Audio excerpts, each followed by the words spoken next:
જય હિન્દ મિત્રો, ક્રિશા ક્લાસીસમાં આપનું હાર્દિક સ્વાગત છે। મિત્રો, આજનો આપણો પહેલો પ્રશ્ન છે કે ભારતમાં કઈ નવી એરલાઇન શરૂ થશે? આપણા ઓપ્શન છે Shankh Air, B Al Hind Air, C Fly Express કે ત્રણે। મિત્રો, ભારત સરકારે એર ઇન્ડિયા અને ઇન્ડિગોના મોનોપોલીને દૂર કરવા માટે આ ત્રણેય ફ્લાય એજન્સીને હાલ પૂરતું પરમિશન આપી દીધેલ છે। તો ભવિષ્યમાં આ ત્રણ એરલાઇન ભારતમાં પોતાની એરલાઇન ઉડાન કરશે। મિત્રો, શેખ એરલાઇન વિશે વાત કરીએ તો તે છે યુપીના એક શ્રવણકુમાર વિશ્વકર્મા વ્યક્તિની એરલાઇન છે। ત્યારે અલ હિન્દ એર એઆઈ હિન્દ ગ્રુપના માલિક છે મોહમ્મદ હારિસ, તેની એરલાઇન છે। મિત્રો, નેક્સ્ટ ક્વેશ્ચન પર જઈએ કે આયુર્વેદ ડૉક્ટર સર્જરી કરી શકશે તેવી પરવાનગી કયા રાજ્યએ આપી? આપણા ઓપ્શન છે કેરળ, ગુજરાત, આંધ્રપ્રદેશ કે હરિયાણા। મિત્રો, અહીં આપણો સાચો જવાબ રહેશે કે આંધ્રપ્રદેશ સરકારે પરમિશન આપી છે કે આયુર્વેદિક ડૉક્ટર અમુક સિલેક્ટેડ સર્જરી કરી શકશે। તો આપણો સાચો જવાબ આંધ્રપ્રદેશ આવશે। મિત્રો, આંધ્રપ્રદેશની વાત કરીએ તો ત્યાંના આંધ્રપ્રદેશના સીએમ છે એન ચંદ્રબાબુ નાયડુ તથા તેના ગવર્નર છે અબ્દુલ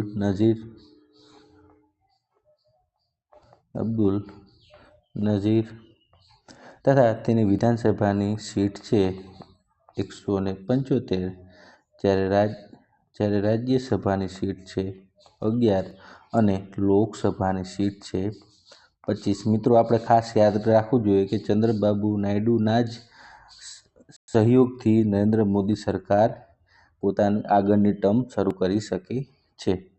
મિત્રો, નેક્સ્ટ ક્વેશ્ચન પર જઈએ તો તાજેતરમાં અમેરિકાના કયા શહેરમાં ભારતનું દૂતાવાસ કેન્દ્ર શરૂ થયું છે? મિત્રો, અહીં આપણા ઓપ્શન છે ન્યૂયોર્ક, લોસ એન્જલિસ કે વોશિંગ્ટન। અહીં આપણે સાચો જવાબ રહેશે કે ભારતે લોસ એન્જલિસમાં પોતાનું દૂતાવાસ શરૂ કર્યું છે। મિત્રો, અમેરિકાની વાત કરીએ તો અમેરિકામાં કુલ 50 રાજ્યો આવેલા છે અને ત્યાંના પ્રેસિડેન્ટ છે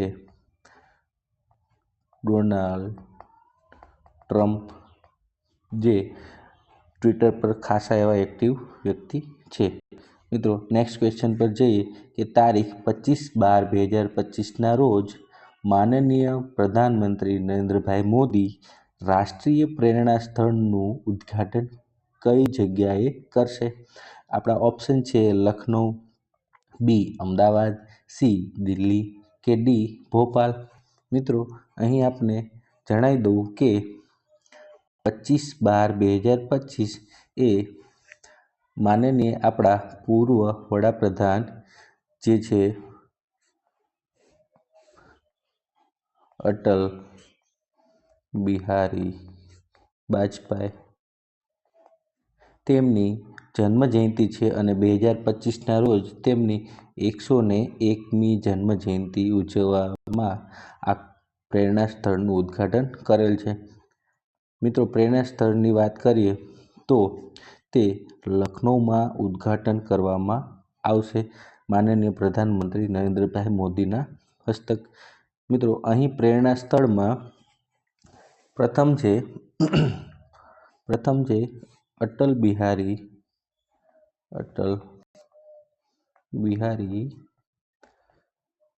વાજપેયીનું પ્રતિમા, ત્યારબાદ છે જનસંઘના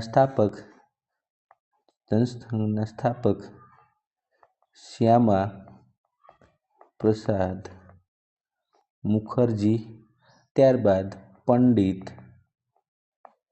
દીન દયાળ। આ ત્રણ વ્યક્તિના 65 ફૂટ ઊંચી પ્રતિમાનું અનાવરણ નરેન્દ્રભાઈ મોદીના હસ્તકે થશે, જે અટલ બિહારી વાજપેયીની 101મી જન્મ જયંતિના નિમિત્તે કાર્યક્રમ રાખવામાં આવ્યો છે। મિત્રો, મિત્રો લખનઉની વાત કરીએ તો લખનઉ તે યુપીનું યુપીનું પાટનગર છે તથા યુપીના સીએમ છે યોગી બાબા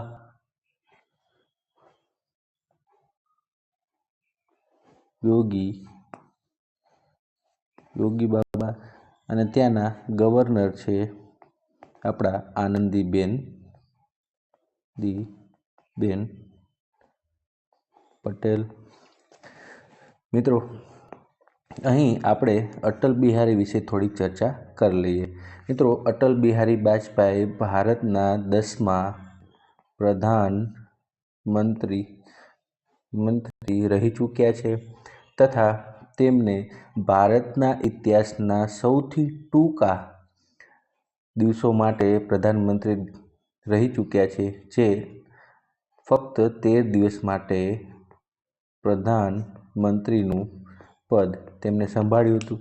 ત્યારબાદ તેમને વિશેષ વાત કરીએ તો 1998માં તેમણે પોખરણ પરીક્ષણ કર્યું હતું, જેનું નામ હતું ઓપરેશન શક્તિ.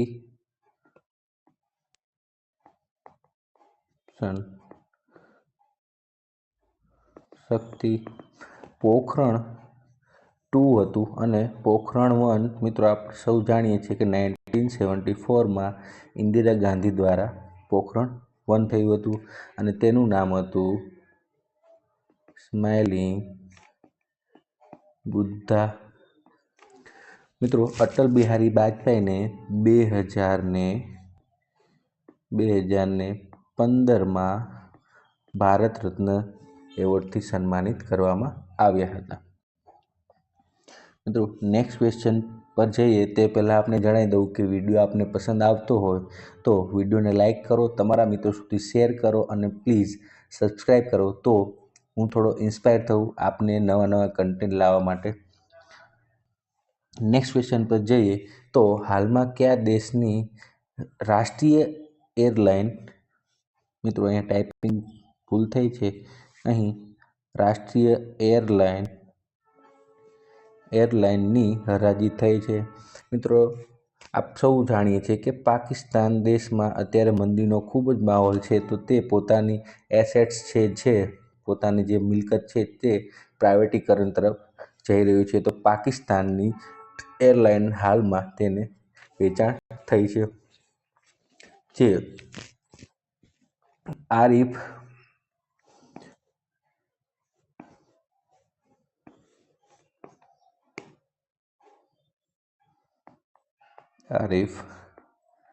હબીબ નામના વ્યક્તિએ આ એરલાઇન ખરીદી છે. મિત્રો નેક્સ્ટ ક્વેશ્ચન પર જઈએ કે ભારતે હાલમાં સૌથી ભારે ઉપગ્રહ લોન્ચ કર્યું, તેનું વજન અંદાજિત કેટલું છે? તો અહીં આપણો સાચો જવાબ રહેશે કે 6100 કિલોગ્રામ. મિત્રો અહીં લોન્ચ ભારતની ઈસરોએ કર્યું છે અને જે લોન્ચ કરવામાં આવ્યું છે, જે અમેરિકાની કંપની છે ASIનું સ્પેસ મોબાઈલના બ્લૂમબર્ગ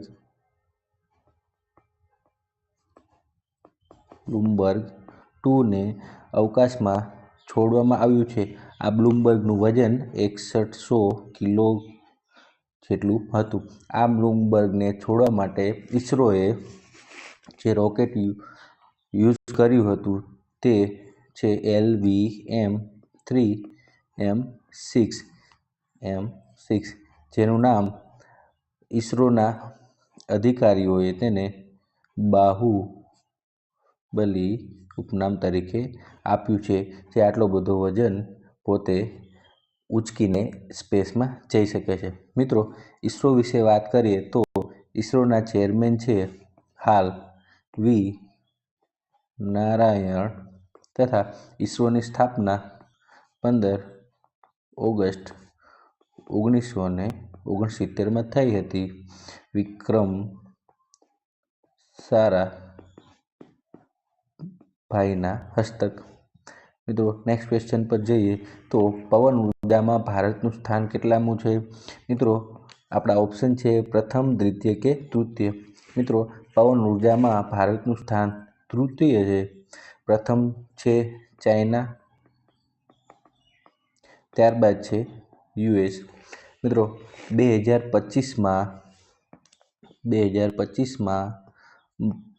ભારતે 6.2 ગીગાવોટનું પવન ઉર્જામાં વીજળીનું ઉત્પન્ન કર્યું છે, તો તે એક ગર્વની વાત છે. મિત્રો નેક્સ્ટ ક્વેશ્ચન પર જઈએ. ખેલો ઇન્ડિયા ટ્રાઇબલ ગેમ કયા રાજ્યમાં રમાશે?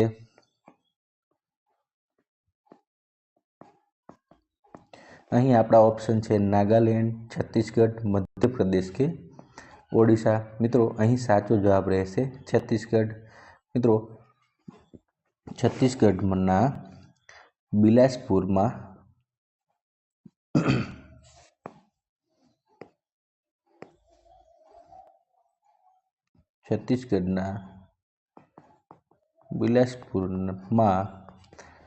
આરબી યાદવ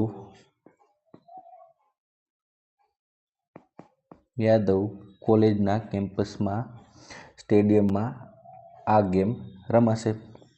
મિત્રો અહીં આપણે છત્તીસગઢ વિશે વાત કરીએ તો છત્તીસગઢના હાલના સીએમ છે વિષ્ણુદેવરાય, જે મધ્યપ્રદેશના ટ્રાઇબલના સૌથી મોટા નેતા તરીકે જાણીતા છે. ત્યારબાદ ત્યાંના ગવર્નર છે રામીન દેખા.